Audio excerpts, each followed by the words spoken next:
Hello, everybody. So in this next section, part two of techniques to measure the brain, I'm going to focus primarily on brain imaging, and so looking at things through a scanner. And so just to talk about that a little bit, about how that task is carried out.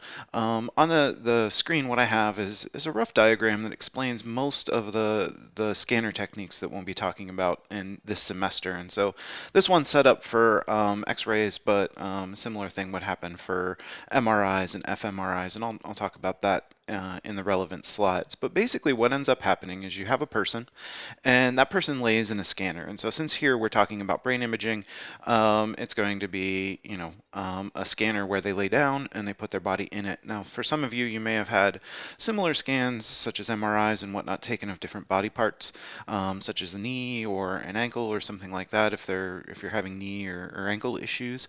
And it's the same idea. It's just that the layout's different on different scanners, because if you're just looking at an angle or something, the scanner can be much smaller than one that measures the entire head. The other thing that I will say here is that there are, especially now, it's becoming more common to have, so this is kind of the more traditional tube style of scanner, because there are some issues in scanning with people being claustrophobic and going into this relatively small tube. So this picture does a great job of showing that this is a really tight tube that people go into. And so if people are claustrophobic, this can be problematic, especially because, at least in the case of MRIs, it tends to be, and fMRIs, it tends to be a very noisy machine. So if you're already claustrophobic, having all this banging around you usually makes the problem worse. And so now there are just kind of walk-in scanners that allow for scanning of people that may have some mobility issues, or that may be too large to fit within a traditional tube scanner, or that have claustrophobic issues. And so similar idea here. I'm just trying to point out to you that you may have seen different variants of this, and let you know that there are different variants of it. The technologies are always changing, but let's kind of focus on the standard traditional way that scans are taken. So in this case, a person comes into the scanning facility, and let's say that we're just taking a measurement of the brain. What's going to happen is they're going to be put into this tube. And the way that this tube works is going to vary based on whatever scanning technology you're looking at. So it's going to be different for PET versus MRI. But regardless of that, what's going to happen is that once people go into the tube, that technology is going to take different images of the brain. And so it's basically going to work its way from, let's say, the top of the brain, and it's going to take a picture at the top of the brain. It's going to move down just a little bit, and it's going to take another picture on the next slice of brain, and then it's going to move down just a little bit and take another picture of the next slice of brain, and it's going to continually do that over and over again. And so one of the reasons that I'm pointing this out is because, especially now with technology, people, whenever they get different scans, might get either a CD-ROM. I guess now that's kind of out of date, but they might get something that they can put on their computer, and they can basically do a virtual 3D walkthrough of, let's say, their own brain or their knee or whatnot. And so you can basically use your mouse to scan through, or like it's as if you're walking through your brain and the different structure of your brain. Now, when you come out, or when these scanner images are taken, that's not actually what ends up happening. What happens is we take each of those individual slices of the brain, and they're put together, right? And so a computer takes those individual pictures and basically puts those pictures together so that you can have a 3D reconstruction of what the brain might look like. So either researchers or doctors, or if you're lucky enough to get a copy of your own, you can walk through the brain, kind of like a virtual tour. And I think a virtual tour is a great example of this, especially with the pandemic pushing more online. I'm sure you may have seen these in your classes if you ever looked at homes on Zillow or Trulia or something like that. A lot of times realtors will provide a 3D walkthrough, and it's the same exact thing that's going on here for scans of the brain. So the key takeaway here, though, is that whenever these images are being taken, they're not these nice, beautiful three-dimensional images. This is just individual pictures taken, just like if you were to, in a biology class, slice through individual layers of the brain. Exact same thing here,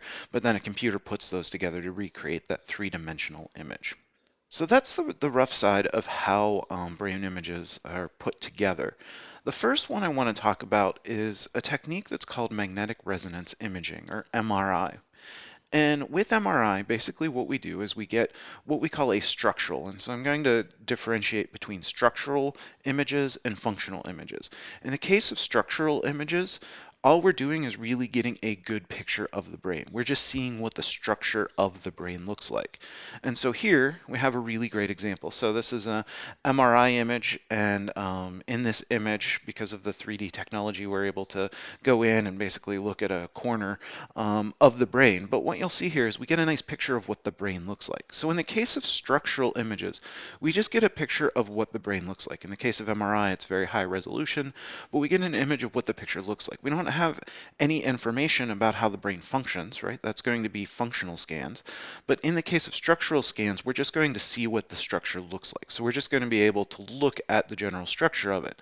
Now, where this is handy is if there's any sort of brain abnormalities. And so, for example, in the case of aging, structural information is really helpful because certain areas of the brain tend to shrink with aging. And so, studies that are looking at aging, what they can do is take structural scans and look at how much those structures shrink on average as between different ages of the lifespan.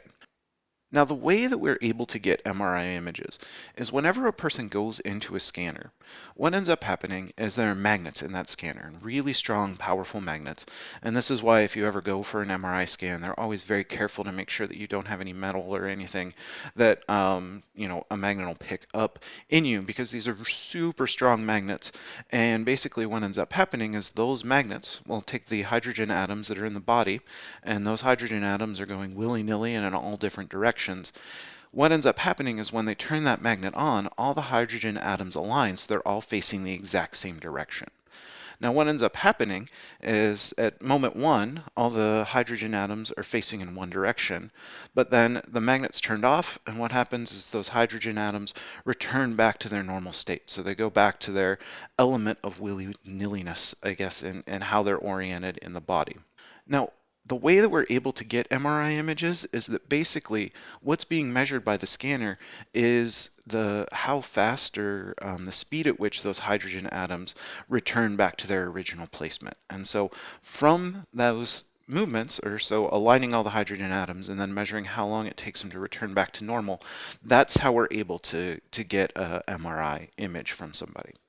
So in the case of MRI, it's a structural image. It's super high resolution. As we can see over here, we can see a lot of detail. In this particular case, we can see the corpus callosum, and we can also see some of the folds of the brain here.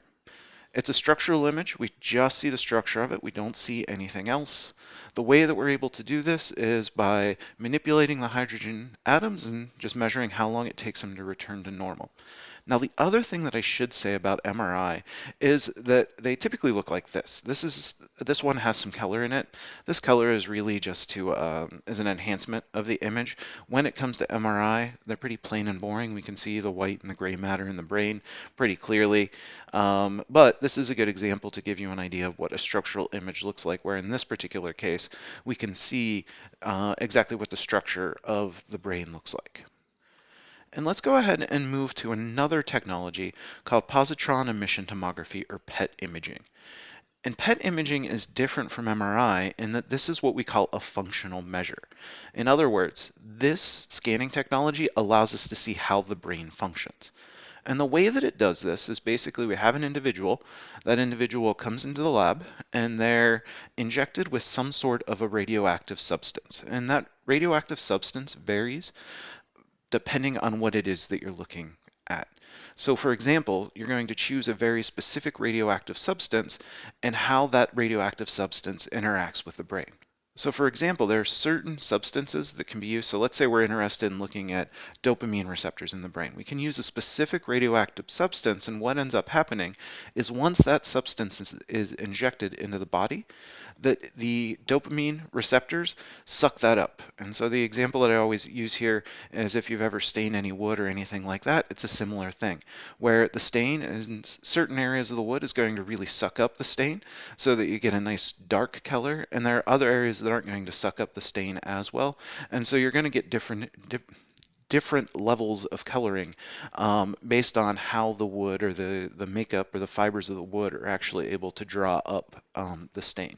Similar thing happens in PET. So the radioactive substance that we choose, really we're going to choose one that whatever area of the brain, whether it's dopamine neurons or neurons in a different area or whatever it is that we're interested in looking at, that we know that that brain system or structure is going to suck up that radioactivity and allow us to be able to measure the radioactivity.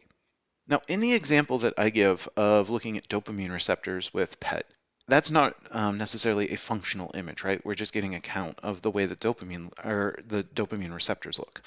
However, one of the ways that PET is used is that we may have participants come into the lab, inject them with the radioactive substance, and then have them carry out some sort of a task. And so here, I can't remember exactly what the study is that I pulled this image from, but let's say that we're interested in, whether depression affects how somebody responds to getting bad news. And so what we might do is compare both individuals who are or aren't depressed and scan right after they've gotten bad news.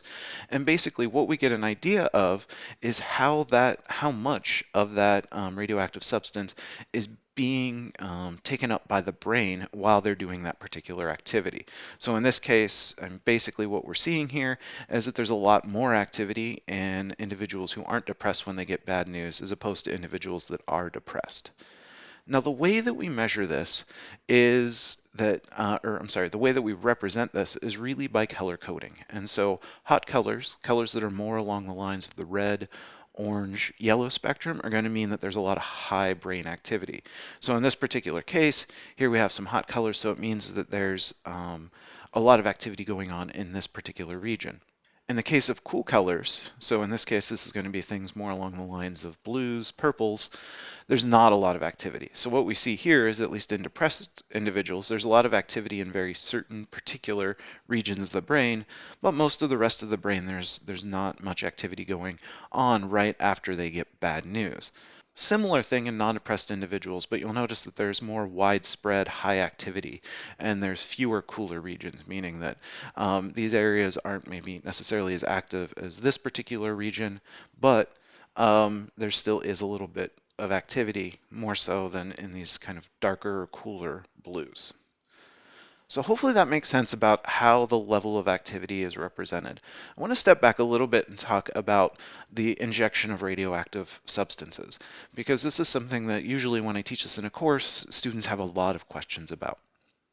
And in this particular case, the levels of radioactive substances that are being introduced in the body are really, really low. And so this is actually something that is monitored and controlled by the government too, because they don't want people to be over-injected with radioactive substances. So it is traced, but this is a very low, low level of radioactivity that's administered.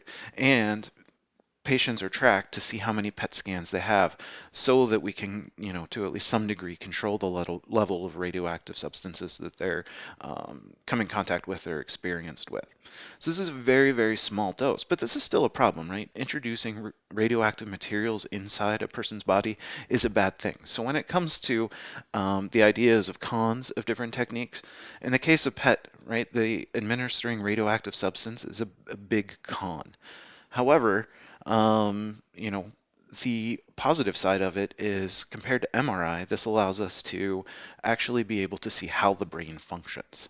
So in this case, the ability to get a functional image or how the brain functions image is a big pro. Couple other pros and cons that come up with PET imaging. Another con is it tends to be really, really expensive. And so I will say PET imaging is an older technique, but because you have to create a radioactive substance with this, usually you have to have your PET scanner, and then you also have to have a lab right next to the scanner where you can produce the radioactive substance and get it to the people in the scanner in at least a few cases as fast as possible. So usually the half-life of the radioactive substances is really, really small. And because of that, those radioactive substances have to be produced on site and given to the person almost immediately. So there's a lot of cost and a lot of oversight that's associated with doing PET images. Another big con is while we're able to see the functional aspects of the brain and how the brain works, it also is is a very not clear technology. And so as we look at these images of the brain, we'll see that it's really rough to even see where in the brain we are. And so we'll talk about spatial ability especially when we talk about fMRI, but here spatial ability is really, really low. These are really low level images. Just like if you were to take a picture with an old cell phone and the picture would look very grainy and pixelated, similar thing with PET. Our ability to get spatial information from PET is really, really low. And so we get these really, really rough images that are more difficult to interpret and to locate to very specific regions of the brain.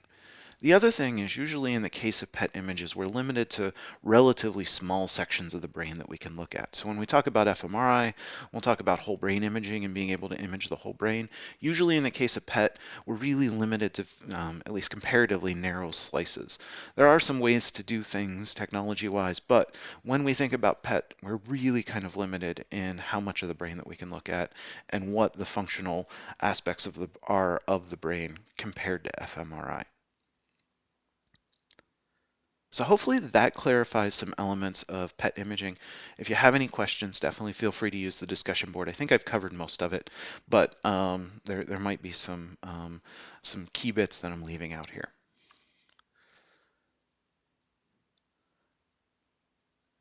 Now let's go ahead and switch gears and talk about a technique that's called functional magnetic resonance imaging, or fMRI. Now when we talk about fMRI, we're really talking about MRI, except we're looking at the functional element of it. And in fact, anytime that a functional magnetic resonance image or an fMRI is taken, you're going to get an MRI with it. And the reason for that is because fMRI measures, it's a functional measure, so it allows us to know how the brain functions. But remember, each individual's brain is different. And so one of the things that we need to do with this technique is take a picture of each individual's brain. And when we get the functional information from that, what we need to do is transpose it back on to the patient's brain. So for all intents and purposes, I'm going to say that fMRI is a functional measure, but realize that there's this built-in element of it because we have to relate it back to the individual's brain or the MRI, that there is a structural element to it. So this gets a little confusing, but it also buys us another level of detail that we can see, especially compared to PET. So if we compare these fMRI images to the PET images we saw, they're much clearer, they're much more crisp and clear, and we get a lot more spatial information about exactly where in the brain. So for example, here in the temporal lobe, we can see the functional activity.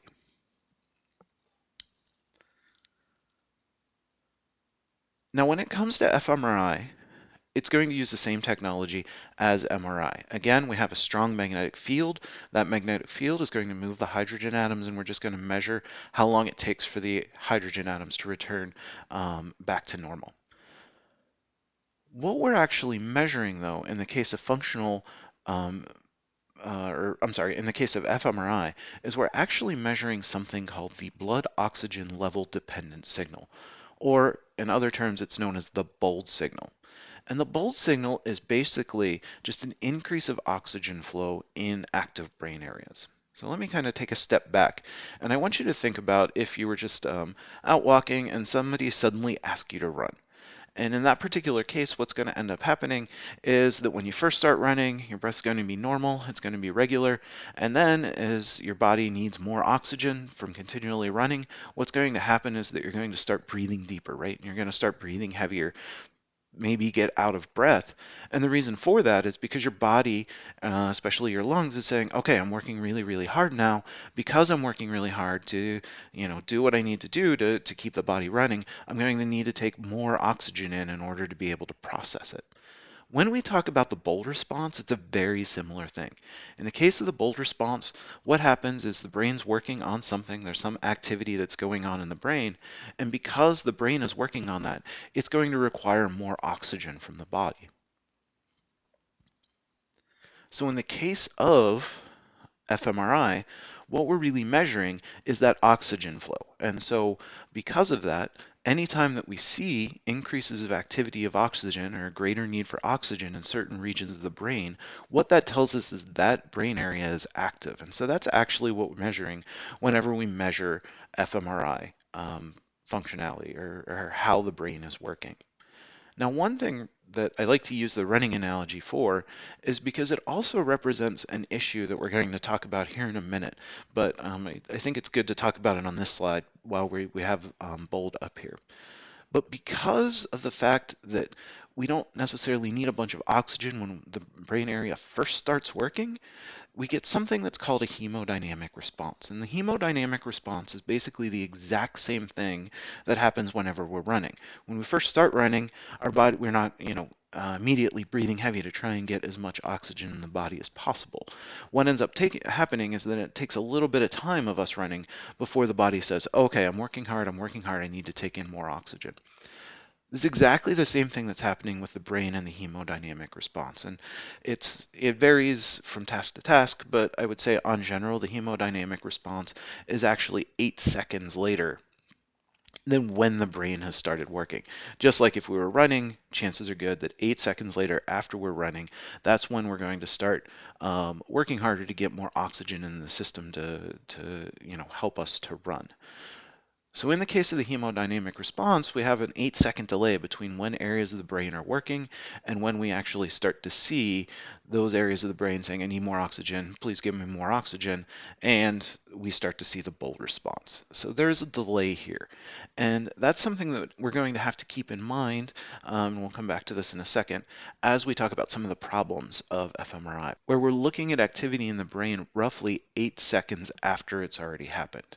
Now, one of the nice things, just to highlight the last thing on the slide, that we get with fMRI is we get a sense of functionality. So here, again, I forget exactly what these images were taken from, but let's say that we're looking at just the activity in the brain when people hear happy music versus sad music. And so what we'll notice is that there tends to be more activity in the brain when people listen to sad music as opposed to when they listen to happy music. And so basically what we're seeing here is that more areas of the brain are requiring oxygen. They're working to process that sad music, and because of that, we get greater activity across more areas of the brain when listening to sad music as opposed to happy music. Now, when it comes to fMRI, there are a lot of benefits. It doesn't require any injections, right? So it's non-invasive. It also doesn't require radioactive substances being injected into the body. We do get both structural images and functional images. I talked about spatial resolution earlier, but we get a lot better spatial resolution than PET. Basically, it's like we're using a much better camera, and so we get more fine detailed information about the brain as opposed to PET. And also we can use these images to look at the whole brain. So PET, we're limited to a very narrow slice of the brain, whereas in the case of fMRI, if everything's set up correctly, you're able to get the whole, or at least most of the brain. So you can see what the activity looks like across the whole brain. Now, there are a couple cons associated with fMRI. I don't have it on the slide here, but fMRIs tend to be really expensive to carry out. Also, there are issues of, I guess this goes across any of the techniques, but being in a scanner, so if you're claustrophobic, or if for some reason you have something that's magnetic in your body, whether it's some sort of, say, hip replacement or something like that, you can't be put into a magnet. But then also the other big issue that we get is while we get a really good spatial map from functional MRI, it has what we call poor temporal resolution. And poor temporal resolution just means that we really can't closely time lock things. And so this goes back to the hemodynamic response I was talking about earlier, where remember, every time that we're seeing functional activity on an fMRI, that activity actually happened 8 seconds or roughly 8 seconds ago in the past. So that's what we mean with poor temporal resolution, is that yes, we can see exactly spatially where things are happening, and we can see that really well, but time-wise, we're looking at basically something that happened a long time ago. The other thing to point out as a con with fMRI is that we're not really looking at neural activity, right? We're not looking at how the brain functions, or well, We're not looking at the brain actively working. What we're looking at is actually a byproduct of the brain working. So just like in the case of running, we're really looking at not how the lungs are functioning, but basically how the lungs are using oxygen. And so in that particular case, we're actually looking at a secondary measure. And so the issue with this is because we're not directly looking at how the brain is functioning or not actually looking at neural activity, we're looking at a secondary feature of it. And so that can create some problems in trying to interpret the data that we're seeing from an fMRI image. So the last imaging type that I want to talk about is something called diffusion tensor imaging, or DTI. And with DTI, basically what we're doing is we're measuring how water moves through bundles of axons. So these bundles of axons are white matter, and what we're interested in measuring is how water is moving through that white matter. And so basically, what we can think of is we can think of these white matter tracks as basically like wires that you might have. And what we're measuring is how water might move through those waters. So DTI is just going to be a structural measure because it's going to give us a structure of how the white matter tracks are laid out in the brain. Now this is important because we can get images. So this is a DTI image, and we can start to see how various areas of the brains might be connected with each other. So DTI provides us with a structural measure, and it basically gives us a sense of how the brain is wired. What areas of the brain are wired, have a wire going in between them. And so that's the main point of DTI. Here, I believe that it's a DTI of the corpus callosum, or at least that's what's being represented here. And the coloring is just to make it a little clear of the different regions that the nerve bundles are going, different regions of the brain that the nerve bundles are going to. Now, one of the questions that always comes up is, well, that's great that we, can kind of see this. It provides a cool image, but what does that tell us? And I want you to take a step back and think about how this might actually be useful information to brain researchers. And one of the questions I always pose is if you were to look at a wiring map of the wiring in your house or apartment or anything like that, would that information be useful to you? And usually when I ask this in a classroom setting, students are like, oh yeah, this would be really useful if we can see, okay, there's a lot of wires going to this particular area of the house. Then what that tells us is that whatever's going on in this area of the house requires a lot of electricity. And so right in the case of the kitchen, there's probably going to be a lot more wiring going to the kitchen because that's where a lot of electrical appliances are, including refrigerators, potentially stoves, lights, those types of things. Whereas where there are areas of the house where there's little wiring going to, that's also going to be informative. That's going to tell us that's an area of the house that doesn't require a lot of electricity, and chances are pretty good it's also an area of the house that probably isn't used very regularly or very often.